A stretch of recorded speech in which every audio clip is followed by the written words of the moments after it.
ഇപ്പം വാർത്ത വായിക്കുന്ന സമയത്ത് ഞാൻ എൻ്റെ വസ്ത്രധാരണം അത് വലിയ വിമർശനം ഉണ്ടാക്കിയതായിരുന്നു. ഒരാളുടെ നഗ്നത മറയ്ക്കുക, അത് ആ വ്യക്തിയുടെ തീരുമാനമാണ്. എൻ്റെ നഗ്നത ഞാൻ എങ്ങനെ മറയ്ക്കുന്നു, ഞാൻ എങ്ങനെ ആ ശരീരത്തെ പ്രൊട്ടക്ട് ചെയ്യുന്നു, അതെന്ത് മാത്രം വിഷയമാണ്. ഞാൻ അവൾക്ക് അത്യാവശ്യം മോഡേൺ ഫാമിലിയാണ് എന്നാ ചിന്താഗതി ഇപ്പോഴും പേര് കിടക്കുന്ന ആളുകളുണ്ട്. ഒരു പക്ഷേ അതിനെ ഇതിലിങ്ങനെ ഒരു കാര്യം ഉണ്ടല്ലോ. ഒരു സ്ത്രീക്ക് ഒരു പുരുഷൻ സ്വാതന്ത്ര്യം കൊടുക്കേണ്ട ആവശ്യമേ ഇല്ല. ഒരു പുരുഷനെന്നല്ല ആരും ഒരു വ്യക്തിക്ക് ഒരു സ്വാതന്ത്ര്യം കൊടുക്കേണ്ട ആവശ്യമില്ല, അതവർക്കുണ്ട്.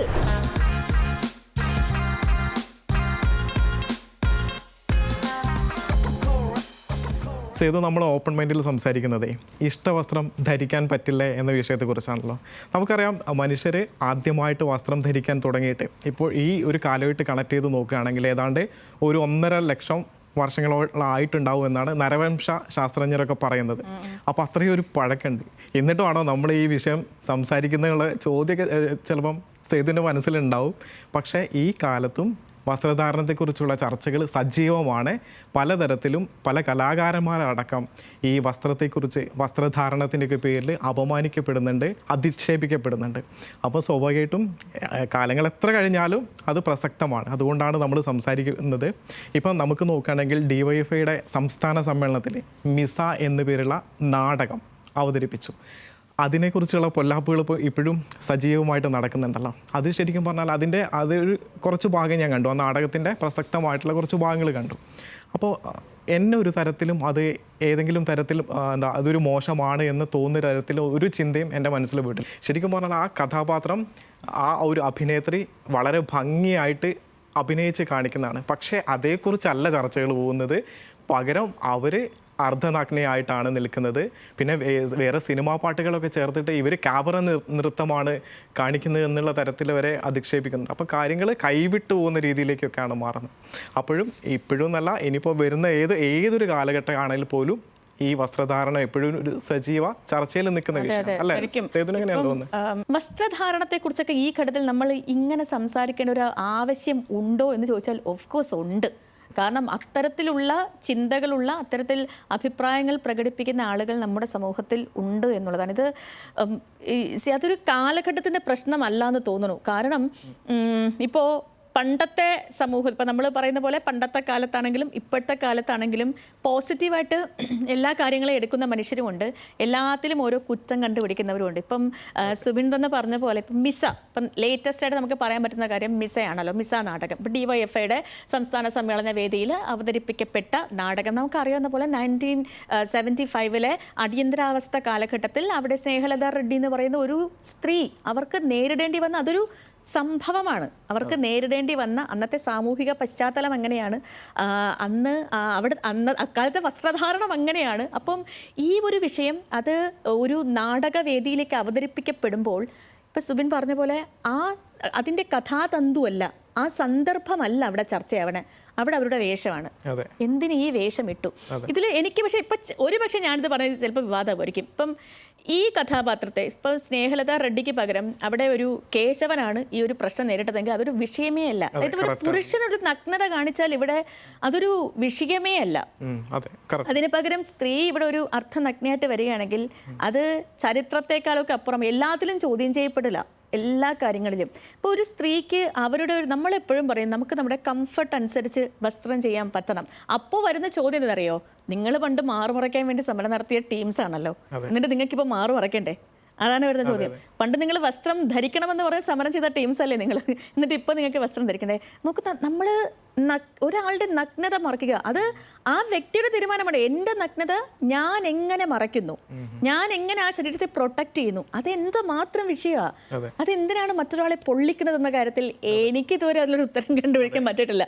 ഈ വിവാദങ്ങൾ അത് എനിക്ക് തോന്നുന്നു ഇപ്പോൾ നേരത്തെ സുബിൻ പറഞ്ഞ പോലെ അത് മനുഷ്യനുള്ളിടത്തോളം കാലം ഇത്തരം ചിന്തകളും ഇത്തരം വിവാദങ്ങളും ഒക്കെ നമ്മളെ പിന്തുടർന്ന് പോകുന്നതാണ്. നമ്മൾ ഇനി എത്ര നമ്മൾ വിചാരിച്ചാലും നമ്മൾ എപ്പോഴും പറയും ഒരാൾ മാറിയ ആ വീട് നന്നാറിയ ഒരു കുടുംബം നന്നായി, എന്നിട്ട് ആ ഒരു സമൂഹം വന്നു, അത് രാജ്യമായി, ലോകമായി, അങ്ങനെ പോകും. പക്ഷേ ഈ വിഷയങ്ങളിലൊക്കെ ആളുകളുടെ ചിന്ത മാറാതെ ഈ വിഷയങ്ങളിലൊന്നും ഒരു സമൂലമായൊരു മാറ്റം അല്ലെങ്കിൽ ഒരു പ്രകടമായ മാറ്റമൊന്നും സമീപകാലത്ത് ഞാൻ പ്രതീക്ഷിക്കുന്നില്ല.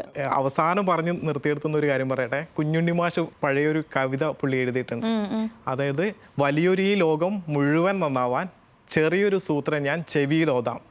സ്വയം നന്നാവുക, സ്വയം നന്നാവുക, സ്വയം നന്നാവുക. അത് മാത്രമേ എനിക്കും ആ വിഷയത്തിൽ പറയാനുള്ളൂ. മാറുമറക്കൽ സമരമായിട്ട് നമ്മൾ പറഞ്ഞല്ലോ, ആ വിഷയം ഇപ്പം നമ്മൾ പല പെൺകുട്ടികളും ഇപ്പോൾ അങ്ങനെ പല റീലുകളും കാര്യങ്ങളൊക്കെ ഇടുന്ന സമയത്ത് ഇപ്പോഴും സാമൂഹ്യ മാധ്യമങ്ങളിൽ ഇൻസ്റ്റഗ്രാമിലടക്കം ഇപ്പോഴും വരുന്നൊരു കമൻറ്റ്, മുൻപ് മാറ് മറയ്ക്കാൻ വേണ്ടിയിട്ടായിരുന്നു, ഇപ്പം മാറ് കാണിക്കാൻ വേണ്ടിയിട്ടാണ് സമരം നടത്തുന്നത് എന്നുള്ള തരത്തിൽ വലിയ അധിക്ഷേപം ആയിട്ടുള്ള പല പ്രയോഗങ്ങളും നടത്താറുണ്ട്. ശരിക്കും ഇതേക്കുറിച്ച് ചരിത്ര ബോധമില്ലാത്ത ആളുകളാണ് ഈ വക മണ്ടത്തരങ്ങൾ പറയുന്നത്. ഇത് ഒന്നാമത് എന്തെന്ന് വെച്ചാൽ മാറ് മറയ്ക്കുന്ന സമരം ജാതീയതയ്ക്കെതിരായിട്ടുള്ള നമ്മളെ മനുഷ്യരെ വേർതിരിച്ച് നിർത്തുന്നതിനെതിരായിട്ടുള്ള സമരമാണ്. ഈ അക്കാലത്ത് പിന്നെ ഏറ്റവും താഴേക്കിടയുള്ള താഴ്ന്ന ജാതിയിൽപ്പെട്ട സ്ത്രീകൾ മാത്രമായിരുന്നല്ലോ മാറ് മറയ്ക്കാതെ നടന്നിരുന്നത്. അത് തമ്പ്രാക്കന്മാർക്ക് കാണാൻ വേണ്ടിയിട്ട് അങ്ങനെയുള്ള പല ചരിത്ര വസ്തുതകളും നമുക്കറിയാം. പക്ഷേ ഇവരുടെ വീടുകളിലെ സ്ത്രീകളൊക്കെ നല്ല രീതിയിൽ വസ്ത്രം ധരിച്ചാണ് നടന്നിരുന്നത്. അവിടെ അവർക്കൊരു പ്രശ്നവുമില്ല. താഴേക്കിടയുള്ള താഴ്ന്ന ജാതിയിൽപ്പെട്ട ആളുകൾക്ക് മാത്രമാണ് ഈ ഒരു പ്രശ്നം ഉണ്ടായിരുന്നത്. ആ സ്ത്രീകൾ മാറുമറയ്ക്കാൻ പാടില്ല. അപ്പം ചരിത്ര ബോധം ലേവലേശമില്ലാത്ത മനുഷ്യരാണ് ഇപ്പോഴും സോഷ്യൽ മീഡിയയിൽ വന്നിട്ട് ഇതുപോലുള്ള കമന്റ്. വേറൊരു വിഷയം എന്ന് വെച്ചാൽ ഇപ്പൊ നമ്മൾ ഈ പറഞ്ഞ പോലെ വളരെ പ്രസക്തമായ ഇത് ചരിത്രബോധമില്ലാത്ത കുറെ മനുഷ്യരാണ്. അപ്പം അക്കാലത്ത് നമ്മൾ പറയുന്നത് ജന്മിമാർക്ക് താഴ്ന്ന ജാതിയിൽപ്പെട്ട അല്ലെങ്കിൽ സമൂഹത്തിന്റെ താഴ്ന്ന രീതിയിൽ ജീവിച്ചു വന്നിരുന്ന ആളുകൾ അവർ മാറുമറച്ച് നടക്കുന്നത് ജന്മിമാർക്ക് കുറച്ച് പ്രശ്നമാണ്. അപ്പം അതിനെതിരെ സമരം ചെയ്ത് അവർ നേടിയെടുത്ത സ്വാതന്ത്ര്യം അവകാശവുമാണ്. അതിനെയാണ് സ്ത്രീകളെല്ലാം പണ്ട് മാറ് കാണിച്ച് നടന്നവരാണ് ആ തരത്തിൽ സംസാരിച്ചുകൊണ്ടിരിക്കുന്നത്. ഇതിലെ വേറൊരു വസ്തുത എന്നറിയോ, ഇപ്പം ഇപ്പോഴത്തെ കാലത്താണെങ്കിലും ഒരു സ്ത്രീ അവരുടെ വസ്ത്രം ധരിച്ച് കുറച്ചൊന്ന് ക്ലീവേജ് കാണുന്ന രീതിയിലൊക്കെ ഒരു വസ്ത്രം ധരിച്ച് അവരൊരു ഫോട്ടോ ഇടുകയാണെങ്കിൽ അവരൊരു വീഡിയോ ഇടുകയാണെങ്കിൽ അവരൊരു പൊതുവേദിയിൽ പ്രത്യക്ഷപ്പെടുക അവർക്ക് ഇഷ്ടമാണ്. അവരുടെ ശരീരത്തിലെ എന്തെങ്കിലും അവർക്ക് അവരുടെ തീരുമാനം. നമുക്ക് എല്ലാ മനുഷ്യരും വ്യത്യസ്തരാണ്. ഓരോ മനുഷ്യർക്കും അവരുടെ ഇഷ്ടമനുസരിച്ച് ജീവിക്കാനുള്ള സ്വാതന്ത്ര്യം ഈ രാജ്യം അവർക്ക് കൊടുക്കുന്നുണ്ട്. ഇതിൽ വിമർശനം ഉന്നയിക്കുന്നതിൽ ബഹുഭൂരിപക്ഷവും സ്ത്രീകളാണെന്നുള്ളതാണ്. ഇപ്പം ഈ സമൂഹം ഇപ്പോഴും വലിയ തോതിൽ പുരുഷ മേധാവിത്വമുള്ള ഒരു സമൂഹമാണ്. അപ്പോൾ ആ രീതിയിൽ സ്ത്രീകളുടെ മനസ്സിലും ആ ഒരു കാര്യം ഇങ്ങനെ സെറ്റ് ചെയ്ത് വെച്ചിരിക്കുന്നതാണ് എനിക്ക് തോന്നുന്നത്. അപ്പോൾ നമ്മൾ സ്ത്രീകൾ ആകെ ഇങ്ങനെയാണെന്ന് പറയാൻ പറ്റില്ല. ഈ പറഞ്ഞ പോലെ തന്നെ പുരുഷനൊപ്പം തന്നെ ഈ സമൂഹത്തെ പിന്നോട്ടടിക്കാൻ അല്ലെങ്കിൽ സ്ത്രീകളുടെ സ്വാതന്ത്ര്യത്തിനെതിരെ സംസാരിക്കുന്ന സ്ത്രീകളുണ്ടെന്നാണ് എനിക്ക് തോന്നിയിട്ടുള്ളത്. എനിക്ക് എത്രയോ പ്രോഗ്രസീവായിട്ട് ചിന്തിക്കുന്ന പുരുഷ സുഹൃത്തുക്കളുണ്ട്. ഇപ്പൊ നമ്മള് ഒരു നന്നായിട്ട് വസ്ത്രം കൊള്ളാം എന്നിപ്പം അടുത്ത് നിൽക്കുന്ന ഒരു സ്ത്രീ സുഹൃത്ത് പോലും കൊള്ളിൽ ഇതെന്തോ ഒരു പ്രശ്നമില്ലേ എന്ന് പറയുമ്പോൾ പോലും അല്ല നോക്കുക ഔട്ട്ഫിറ്റിന്റെ ഇതൊക്കെ നോക്കുക എന്നൊക്കെ പറഞ്ഞ് നമ്മളെ മോട്ടിവേറ്റ് ചെയ്യുന്ന ഒരുപാട് പുരുഷ സുഹൃത്തുക്കൾ നമുക്കുണ്ട്. അപ്പൊ അതുകൊണ്ട് പുരുഷ സമൂഹത്തെ ഒന്നിറങ്ങി ഇപ്പം എൻ്റെ വീട്ടിൽ എൻ്റെ അച്ഛൻ ഞാൻ കണ്ടിട്ടുള്ളതിൽ വെച്ച് ഏറ്റവും വലിയ ഫെമിനിസ്റ്റ് എൻ്റെ അച്ഛനാണ് ഞാൻ വിശ്വസിക്കുന്നത്. കാരണം ഇപ്പം ഒരു സ്ത്രീക്ക് ഒരു പുരുഷൻ സ്വാതന്ത്ര്യം കൊടുക്കേണ്ട ആവശ്യമേ ഇല്ല. ഒരു പുരുഷനെന്നല്ല ആരും ഒരു വ്യക്തിക്ക് ഒരു സ്വാതന്ത്ര്യം കൊടുക്കേണ്ട ആവശ്യമില്ല. അതവർക്കുണ്ട്. ഈ സമൂഹം അവർക്ക് കൊടുക്കുന്നുണ്ട്. അവർക്ക് ഇഷ്ടമുള്ള കാര്യങ്ങൾ ചെയ്യാൻ പോവാൻ വരാം. പക്ഷെ ഇപ്പം നമ്മുടെ വീട്ടിലെ അമ്മമാരൊക്കെ ഈ ഒരു കാര്യം ഇവിടുത്തെ പല പുരുഷ സ്ത്രീകൾക്കും അറിയില്ല കേട്ടോ. ഞാൻ അവൾക്ക് അത്യാവശ്യം കൊടുക്കാറുണ്ട്. മോഡേൺ ഫാമിലിയാണ് എന്നാ ചിന്താഗതി ഇപ്പോഴും പേര് കിടക്കുന്ന ആളുകളുണ്ട്. പക്ഷെ കുറെയൊക്കെ മാറിയിട്ടുണ്ട്. മാറി വരുന്നു. അത് മാറി വരട്ടെ ആ സമൂഹത്തിലേക്ക്. ഇപ്പം എങ്കിലും ഇപ്പം നമ്മുടെ അമ്മമാരൊക്കെ ഇപ്പം ആ സമയത്ത് അമ്മമാരൊക്കെ ഇപ്പം എവിടെയെങ്കിലും ഒക്കെ പോവുകയാണെങ്കിൽ അച്ഛനോടൊക്കെ വന്നൊക്കെ ചോദിക്കും, എന്നാ ഞങ്ങളൊന്ന് അങ്ങോട്ടേക്ക് പോട്ടെ എന്നൊക്കെ ചോദിക്കും. പക്ഷെ എൻ്റെ അമ്മ ഇതേപോലെ അച്ഛനോട് ചോദിക്കുന്നത് കേട്ട് തന്നെയാണ് ഞാൻ വളർന്നിട്ടുള്ളത്. എൻ്റെ അച്ഛൻ ഇതുവരെ എൻ്റെ അമ്മയെ ഒരിടത്ത് പോകുന്നതിൽ നിന്നോ അല്ലെങ്കിൽ ഒരു വസ്ത്രം ധരിക്കുന്നതിൽ നിന്നോ ഒന്നും അതിനെപ്പറ്റിയൊക്കെ ഒരു മെൻഷനിങ് പോലും എൻ്റെ വീട്ടിൽ ഞാൻ കേട്ടിട്ടേ ഇല്ല. അതിപ്പം ഞങ്ങളുടെ കാര്യത്തിലാണെങ്കിലും ഇപ്പം ഞാനും എനിക്ക് ചേച്ചിയാണ് കൂടെയുള്ള ഇപ്പം എൻ്റെയും ചേച്ചിയുടെയും വസ്ത്രധാരണത്തിലോ ഞങ്ങളുടെ പഠനത്തിലോ അല്ലെങ്കിൽ ഞങ്ങളുടെ സൗഹൃദങ്ങളിലോ ഞങ്ങളുടെ ഭക്ഷണ രീതിയിലോ ഒന്നിലും ഇടപെടാത്തൊരു അച്ഛനാണ് എനിക്കുണ്ടായിരുന്നത്. അച്ഛനും അതേപോലെ പിന്നെ ചിലപ്പോഴൊക്കെ എന്തെങ്കിലും പറഞ്ഞാൽ അമ്മയാണ്. അതിപ്പോഴും ഉണ്ട് കേട്ടോ, അത് പറയാതിരിക്കാൻ പറ്റില്ല. ചിലപ്പോഴൊക്കെ ചില സജഷൻസ് ഒക്കെ അമ്മ പറയും. പക്ഷെ ഞാൻ പറയുന്നത് വെച്ചാൽ ഇപ്പം പുരുഷന്മാരെല്ലാവരും അങ്ങനെയാണ് എന്നൊരു അഭിപ്രായം എനിക്കില്ല. കാരണം ഞാൻ കണ്ടു വളർന്ന എൻ്റെ ജീവിതത്തിലെ ആദ്യത്തെ പുരുഷൻ്റെ അച്ഛനാണ്. അച്ഛൻ ഇങ്ങനെ ആയിരുന്നില്ല. പക്ഷേ അതല്ലാത്ത കുറേ പുരുഷന്മാരെ ഞാൻ വളർന്നു വന്ന സമൂഹം എനിക്ക് കാട്ടി തന്നിട്ടുണ്ട്, ഇപ്പോഴും കാണിച്ചു തരുന്നുണ്ട്. അപ്പം ഈ സമയത്ത് നമ്മൾ ഇങ്ങനെയായിരുന്നു വസ്ത്രത്തെക്കുറിച്ച് സംസാരിക്കുന്നതെന്ന് വെച്ചാൽ അങ്ങനെയുള്ള ആളുകൾ ഈ സമൂഹത്തിൽ ഇപ്പോഴും ഉണ്ട് എന്നുള്ളതാണ്. അതിൽ ഇപ്പോൾ നല്ലതിനെ കണ്ടാൽ നമ്മൾ നല്ലതെന്ന് പറയണം. ഇപ്പം ഏതൊരു വിഷയത്തെയും നമുക്ക് രണ്ട് രീതിയിൽ കാണാൻ പറ്റും. എല്ലാത്തിലും ഇപ്പം ഞാനിപ്പോൾ ഇവിടെ ഒരു വെൽ ഡ്രസ്ഡ് ആയിട്ടിരിക്കുകയാണ്. ഇപ്പം സുബിനാണെങ്കിൽ എന്നെ രണ്ട് രീതിയിൽ നോക്കാം. കൊള്ളാം എന്ന് പറഞ്ഞ് നോക്കാം, നല്ലൊരു മാന്യമായ വസ്ത്രം. അങ്ങനെയല്ല, ഈ ഉടുപ്പിന് എന്തോരോ ഇതിന്റെ കഴുത്ത് കുറച്ചൊന്ന് ഇറങ്ങിയോ, ആ രീതിയിൽ വേണമെങ്കിലും ചിന്തിക്കാം. ഇപ്പൊ എല്ലാ വിഷയത്തിലും ഞാൻ പറയുന്നത് രണ്ട് തലത്തിൽ ചിന്തിക്കുന്ന ആളുകളുണ്ട്. നമുക്ക് നിർഭാഗ്യവശാൽ പലപ്പോഴും ഈ രണ്ടാമത് ചിന്തിക്കുന്ന ആളുകളാണ് കൂടുതലെന്ന് തോന്നുന്നു. നേരത്തെ സേതു പറഞ്ഞൊരു പ്രസക്തമായ മറ്റൊരു പോയിന്റിൽ നിന്ന് ഞാൻ തുടങ്ങാം. അതായത് ഇപ്പം സ്നേഹലത റെഡ്ഡി നമുക്കറിയാം, കർണാടകയിലെ വലിയ നാടകത്തിലും സിനിമയിലടക്കം വലിയ പ്രശസ്തി നേടിയ വളരെ നല്ല രീതിയിൽ അഭിനയിച്ച ഒരു പ്രധാനപ്പെട്ട അഭിനേത്രിയായിരുന്നു സ്നേഹലത റെഡ്ഡി.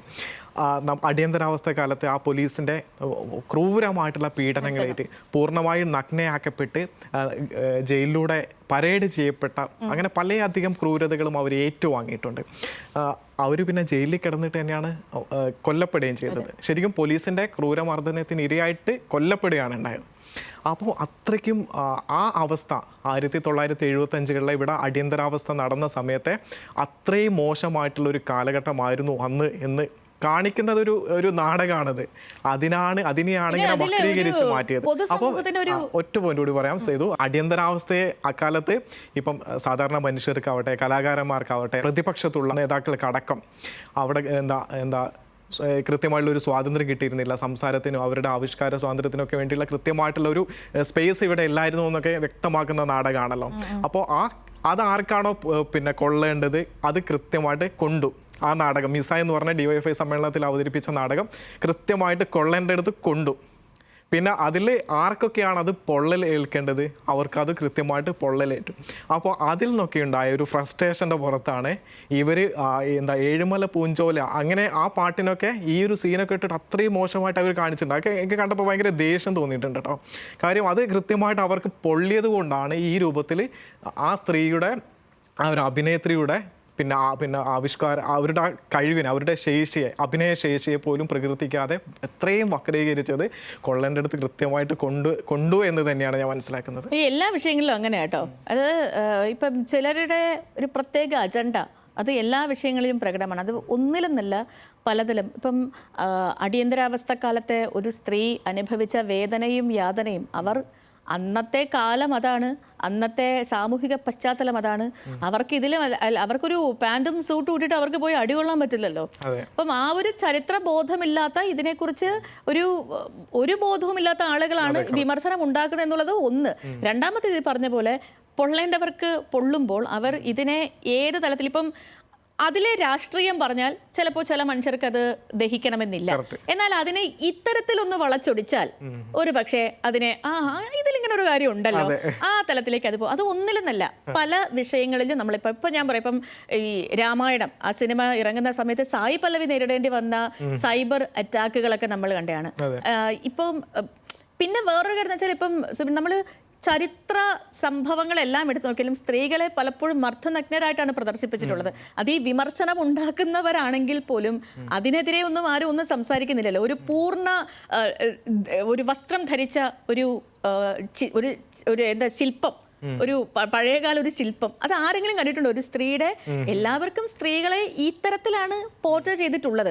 അത് ഒരു സ്ത്രീ വന്ന് പൊതുസമൂഹത്തിന് മുന്നിൽ അവതരിപ്പിക്കുമ്പോഴാണ് അത് ഇക്കാലത്തും ഇത്തരത്തിൽ. ഇപ്പം നമ്മുടെ ചാനലിൽ തന്നെ ഇപ്പം ഞാൻ ഈ അടുത്തിടയ്ക്ക് വാർത്ത വായിക്കുന്ന സമയത്ത് എൻ്റെ വസ്ത്രധാരണം അത് വലിയ വിമർശനം ഉണ്ടാക്കിയതായിരുന്നു. ഞാൻ പോലും പറയുന്നത് ഇതൊക്കെ എന്താ, ആ രീതിയിൽ ചിന്തിക്കുന്ന തലത്തിലേക്ക് അത് വന്നു. അതിലെ കണ്ടന്റ് പ്രശ്നമില്ല. അതെ. ഇപ്പൊ ഇതോട് ചേർത്ത് വെച്ച ഒരു കാര്യം പറയാം. അതായത് ഇപ്പൊ ഈ വിവാദമായി എന്ന് പറഞ്ഞാൽ ഈ റീലുണ്ടല്ലോ, റീല് കൊടുത്തതിന് ശേഷമാണല്ലോ ഇത് വലിയ ചർച്ചയായത്. ഇൻസ്റ്റാഗ്രാമിലടക്കം വലിയ ചർച്ചയായും വിമർശനങ്ങളൊക്കെ വന്നത്. അതായത് ഞാൻ നോക്കുന്ന സമയത്ത് സേതു, ഇത് ആദ്യമായിട്ട് ഞാൻ കാണുന്ന സമയത്ത് എൻ്റെ ഒരു അനുഭവം പറയാം, പിന്നീടുള്ള അതിനുശേഷം നടന്ന സംഭവത്തെക്കുറിച്ച് ഞാൻ പറയാം. അതായത് ഇങ്ങനെ എൻ്റെ ഇൻസ്റ്റാ ഫീഡ് ഞാൻ ചുമ്മാ ഇങ്ങനെ നോക്കുന്ന സമയത്ത് സേതു ഇങ്ങനെ വാർത്ത വായിക്കുന്നു. ആ കൂട്ടത്തിൽ കർക്കിടകത്തിന്റെ എന്തോ ദിവസം തോന്നുന്നു, കർക്കിടക മാസം 1 ആ ദിവസം സേതുവിന്റെ കാര്യങ്ങൾ പറയുന്നു. പിന്നെ പ്രേക്ഷകർ കർക്കിടക മാസത്തിന്റെ പിന്നെന്താ ആ ഹിന്ദു സമൂഹം, ഹിന്ദു വിഭാഗം ആചരിക്കുന്ന കാര്യങ്ങൾ എന്തൊക്കെയോ പറഞ്ഞു. അതിനുശേഷം അവർക്കുള്ള ആശംസകൾ കൊടുത്തു. അത്രമാത്രമേ സേതു ചെയ്തുള്ളൂ. അപ്പം ഞാൻ ഈ കണ്ടന്റ് നോക്കി പിന്നെ സാധാരണ സ്ക്രോൾ ചെയ്തു പോയി. പിന്നീട് കുറച്ച് സമയങ്ങളോ ദിവസങ്ങളോ ഞാൻ ഓർക്കുന്നില്ല, ദിവസങ്ങളാന്ന് തോന്നുന്നു ആ രീതിയിലേക്ക് കാര്യങ്ങൾ മാറി. പിന്നീടാണ് ഞാൻ അങ്ങനെ ആലോചിക്കുന്നത്, ഇവരുടെ വസ്ത്രത്തിന് ഇങ്ങനെ ഒരു പ്രശ്നം ഉണ്ടായിരുന്നോ എന്ന് വിചാരിച്ചിട്ട് ഞാൻ പിന്നീടാണ് ആ കാര്യങ്ങളെ ആലോചിക്കുന്നത്. അതായത് ഇത്രയും അധികം ആളുകളെ പ്രൊവോക്കേറ്റ് ചെയ്യുന്ന തരത്തിലാണോ അവർ വസ്ത്രം ധരിച്ചിരുന്നത്, അങ്ങനെയൊക്കെയുള്ള ചിന്ത എൻ്റെ മനസ്സിലേക്ക് പിന്നീടാണ് പോയത്. പിന്നീട് നോക്കുന്ന സമയത്ത് കുറേയധികം വീഡിയോകൾ വരുന്നു, കുറേ അധികം ഇതുമായിട്ട് ബന്ധപ്പെട്ട റീലുകൾ വരുന്നു, റോസ്റ്റിങ്ങുകൾ വരുന്നു, ഇതൊക്കെ ഇങ്ങനെ വന്നുകൊണ്ടിരിക്കും. അതാ ഞാൻ പറഞ്ഞു വന്നേ സിബിൻ, അതായത് ഇപ്പം ആ വസ്ത്രം ഞാൻ ഇതിനു മുൻപും ഇവിടെ ധരിച്ചിട്ടുണ്ട്, നമ്മുടെ ഹലോ മലയാളത്തിൽ തന്നെ ധരിച്ചിട്ടുണ്ട്. പക്ഷെ അന്നൊന്നും അതൊരു വിവാദമായില്ല. അത് വിവാദമായുള്ള കാരണം അന്ന് ഞാൻ പറഞ്ഞ കണ്ടന്റ് ആണ്, അതൊരു സമൂഹത്തെ അത് പ്രകോപിപ്പിച്ചിട്ടുണ്ട്. അവർ അതിനെ എടുത്തു, അതിനെ അവർ റീലാക്കി എന്നുള്ളതാണ് ഞാനിപ്പോഴും വിശ്വസിക്കുന്നത് കേട്ടോ.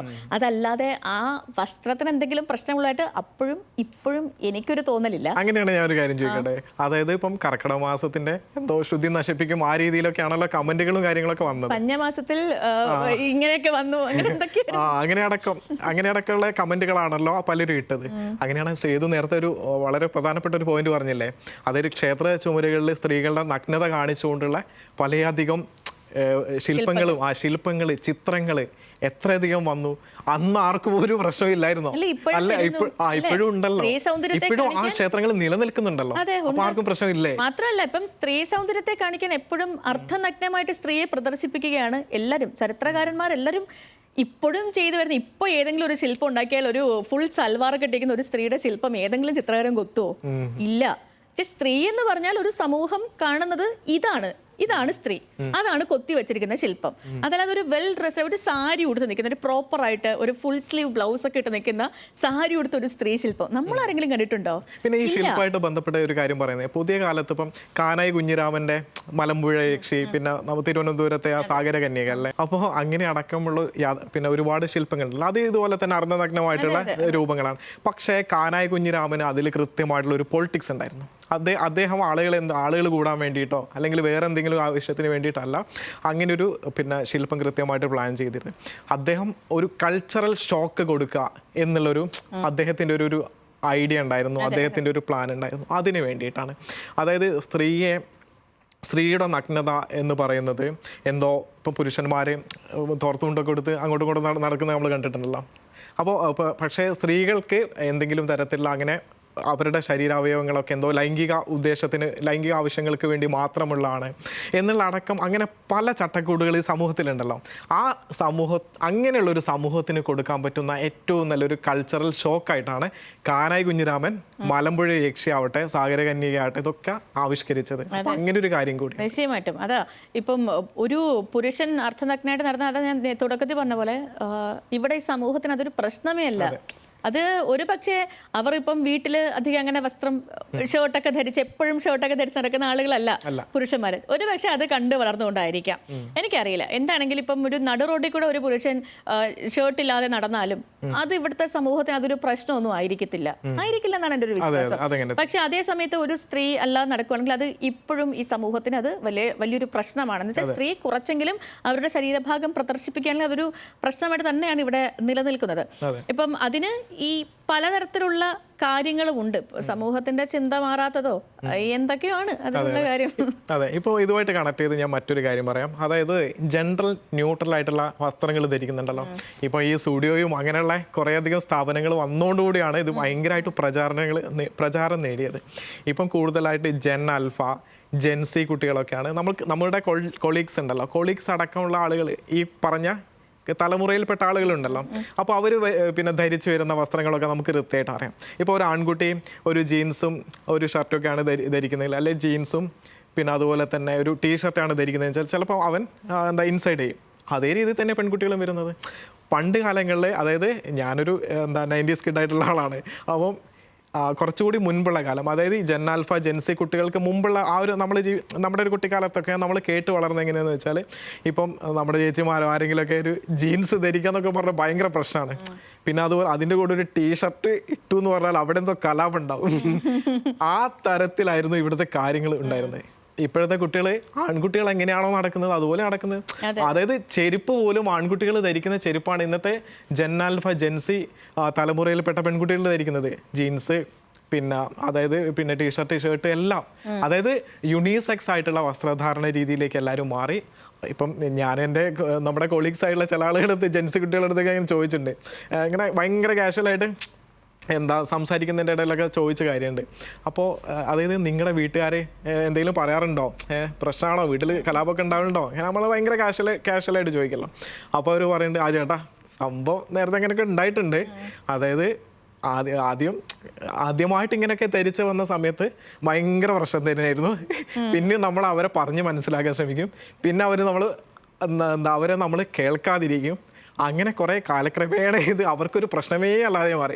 ചിലപ്പോൾ അവരിപ്പം ഇതുപോലത്തെ വസ്ത്രങ്ങൾ ധരിച്ചില്ല, നിങ്ങൾക്ക് ചേരുന്നില്ലല്ലോ, മറ്റേ ധരിച്ചാൽ പോരായിരുന്നോ എന്നുള്ള രീതിയിലേക്ക് കാര്യങ്ങൾ മാറിയിട്ടുണ്ട്. പ്രശ്നമാണ് ഇതിപ്പം. എനിക്ക് ഓർമ്മയുണ്ട്, ഞാൻ ആദ്യമായിട്ട് ജീൻസ് ഇടുന്ന സമയം ഇപ്പം എനിക്ക് പക്ഷേ ഇങ്ങനത്തെ ഒരു പ്രശ്നം അങ്ങനെ നേരിടേണ്ടി വന്നില്ല. കാരണം എൻ്റെ അമ്മയ്ക്ക് ബ്രദറാണ് കൂടെ ഉള്ളത്, അമ്മയുടെ യങ്ങോ ബ്രദറാണ്.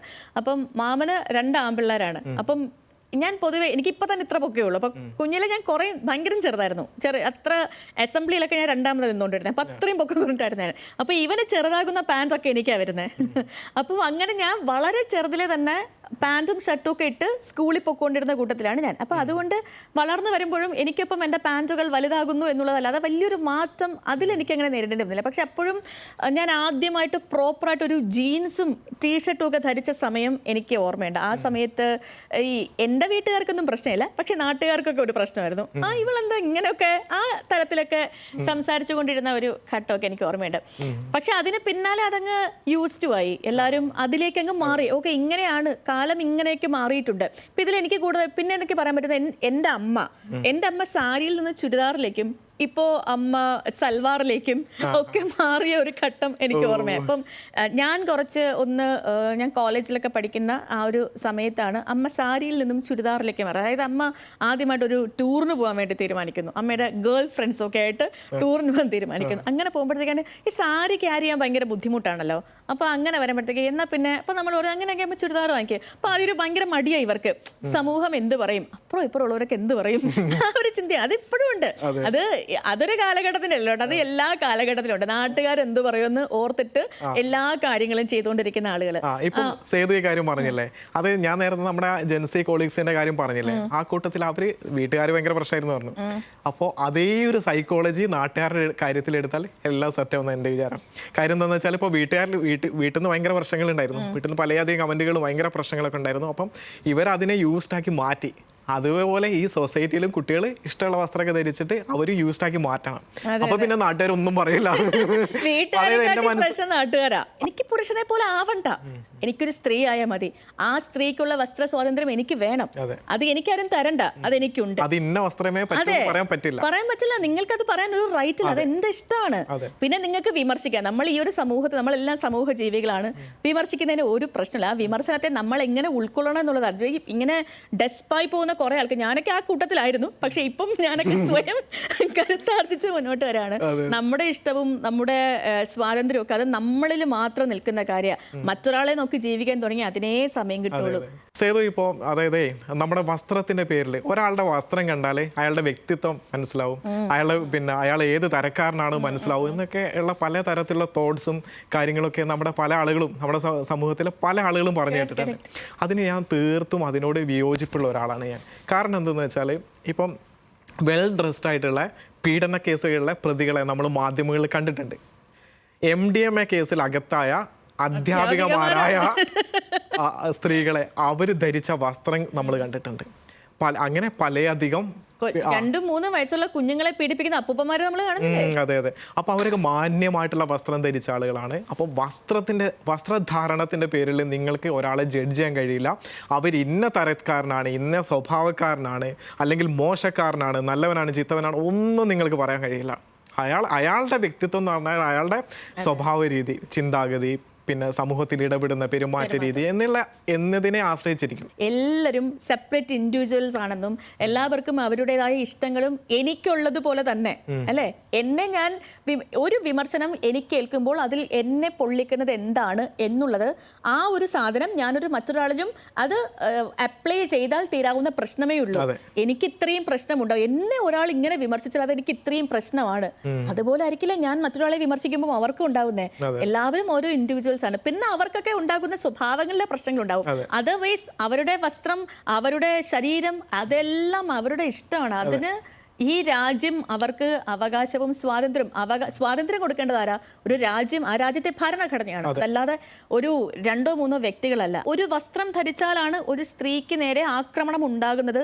ആ തലത്തിലല്ല കാര്യങ്ങൾ. അത് ആളുകളുടെ മനോഭാവമാണ്. അതാണ് ശരിക്കും മാറേണ്ടത്. അപ്പോൾ ഇവിടെ ചുരുക്കി പറഞ്ഞാലേ ആളുകളുടെ വസ്ത്രധാരണത്തിന് വിലക്ക് ഏർപ്പെടുത്തുകയോ അല്ലെങ്കിൽ നിങ്ങൾ ആ വസ്ത്രമാണ് ഈ വസ്ത്രമാണ് ധരിക്കേണ്ടതെന്ന് നമ്മളൊരു ചട്ടക്കൂട് പുറപ്പെടുവിക്കുകയോ ചെയ്യേണ്ടതെന്ന് പകരം ആദ്യം നിങ്ങളെ മനസ്സ് നന്നാവട്ടെ, ഈ സമൂഹം നന്നാവട്ടെ, ഈ രാജ്യം നന്നാവട്ടെ, ലോകം നന്നാവട്ടെ എന്ന് മാത്രമേ നമുക്ക് പറയാനുള്ളൂ.